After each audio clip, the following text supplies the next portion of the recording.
We're talking today about what at least those of us who have worked on this consider to be a consumer scam.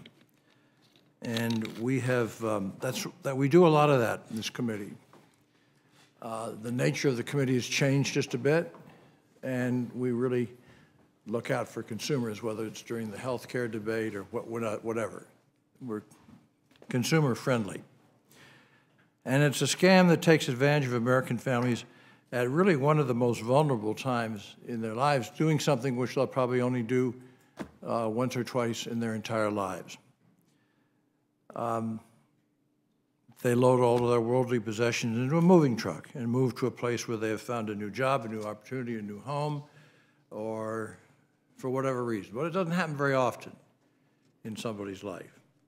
Now, long ago, Congress recognized that a household move is a unique category of interstate commerce, a type of commerce that requires special consumer protections. American consumers are using moving companies, as I indicated, only a few times in their lives, and we shouldn't expect them to understand the complicated rules governing interstate shipping. That's beyond the requirements that they have, but not beyond the requirements that the rest of us have. And even if they do their homework before they hire a moving company, consumers don't understand all of the fine print on the paperwork, the bill of lading. We got a lot of fine print around here, and it's very effective and can move through, and it's used for lots of different reasons, most of them not particularly helpful, primarily because people don't read them, don't want to read them, can't read them, don't read them, doesn't matter. And the bill of lading they're asked to sign as their possessions are loaded onto a moving truck. It's an ugly fact that there are some moving companies in this country that are willing to take advantage of consumers' lack of information and experience. Easy to do. Ms. Kowalczyk, you'll be talking to us about that. And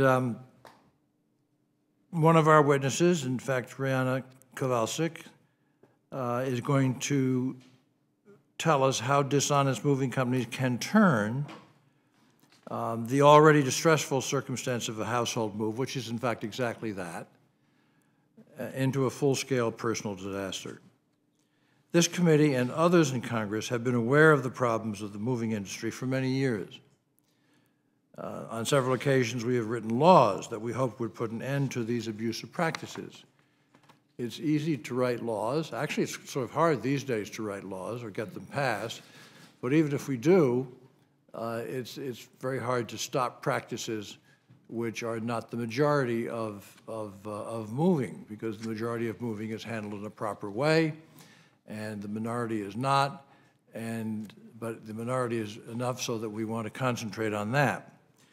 So just a few months ago, in fact, in the Surface Transportation Authorization Law, called MAP 21. I've never really quite figured out why it's called MAP 21, but it really doesn't matter. That's what it's called. And we struggled mightily over that bill for a long time, and finally got a bipartisan consensus and passed it. And we adopted some new important consumer protections that Senator Lautenberg, who will be here shortly, and others worked very hard to develop. We thought we were trying to do the right thing.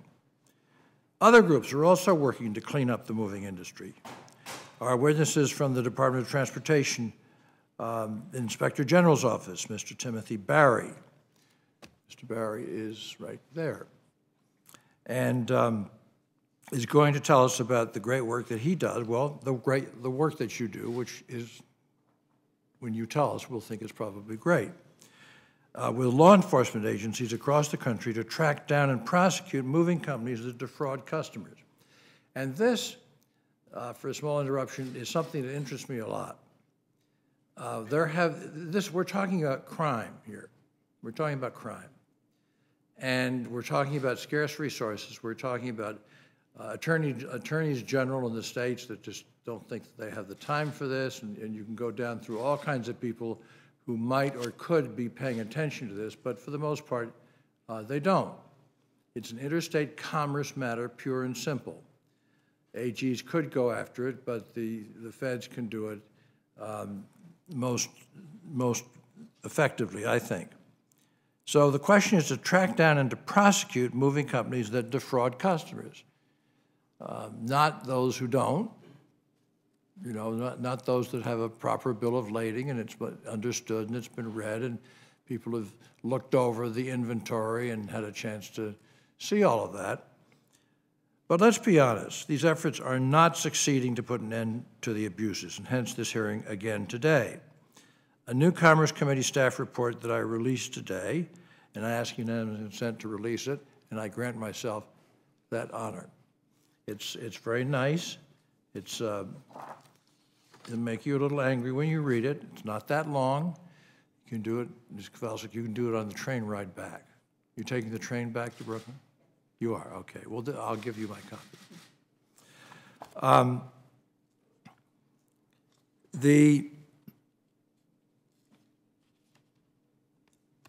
The fact of the matter is that in spite of the fact that we have new rules and regulations, that the number of defrauding cases has increased in the last several years.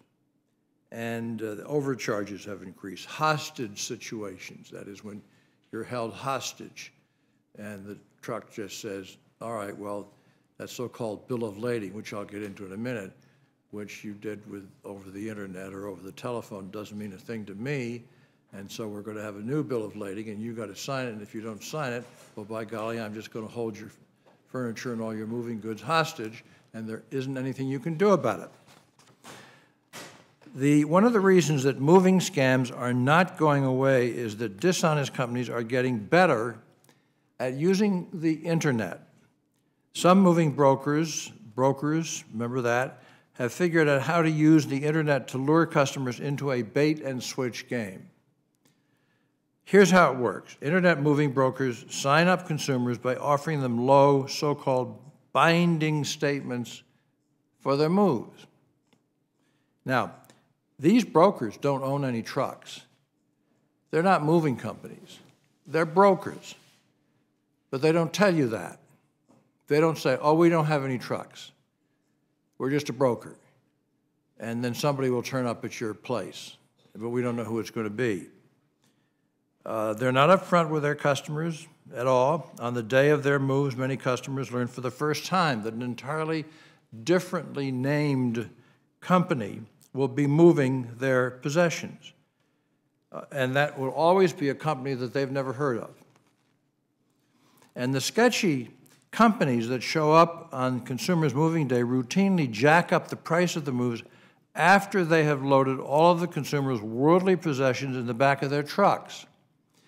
Now, to their credit, which I'm loath to give them any of, they do presumably look out to see what is going to be moved and how heavy it is and how much there is and how valuable it is and all the rest of it, because they have to put a price on.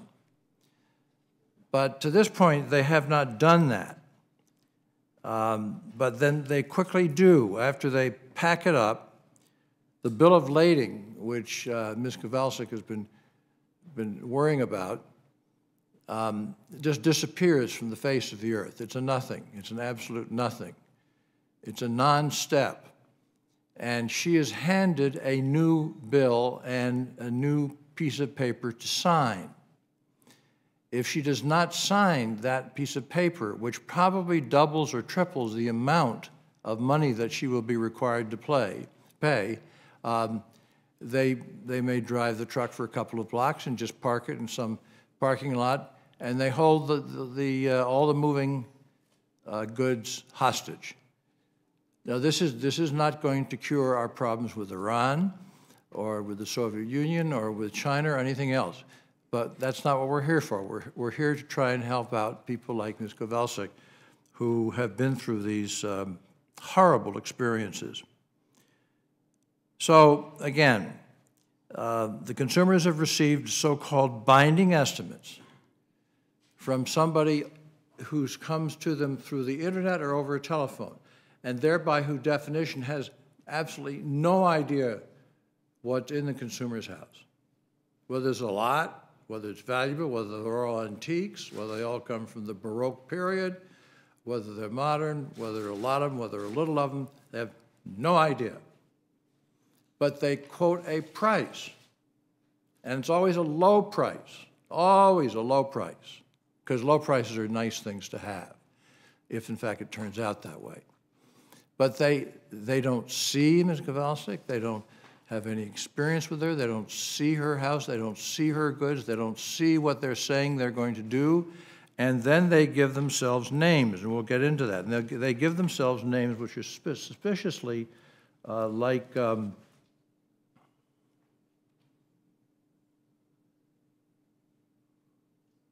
will do that, suspiciously like moving companies.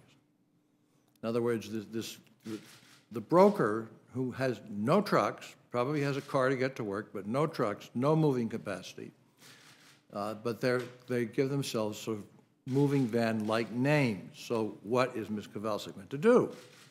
She believes, in fact, that they're going to move her stuff, and she has no reason. She signs a bill of lading, it's a low price, and she's happy about that. And then this totally different company who she's never heard of comes in, has not been told about that company, and then she gets scalded. That makes this committee very angry. And it makes us very ambitious to make sure, Mr. Barry, that more people go to jail. I mean, it's nice to have the Better Business Bureau sort of downgrade your rating, but frankly, that really doesn't help Ms. Kowalczyk very much, does it? It's when people go to jail that the signal is given in the industry that they better be careful because people are watching. So today we're going to, it's nothing more than extortion. And then these nice moving companies that come in, after they take Ms. Kowalczyk's all of her worldly goods, they threaten the consumer and say, you're never going to see your things again unless you agree to pay thousands of dollars in additional charges. That's extortion. They have the goods, they've made her sign something, she suddenly is getting very nervous, and then they threaten her. And what's she going to do? Tell them to unload it? No, they're not going to do that because they've got a scam going.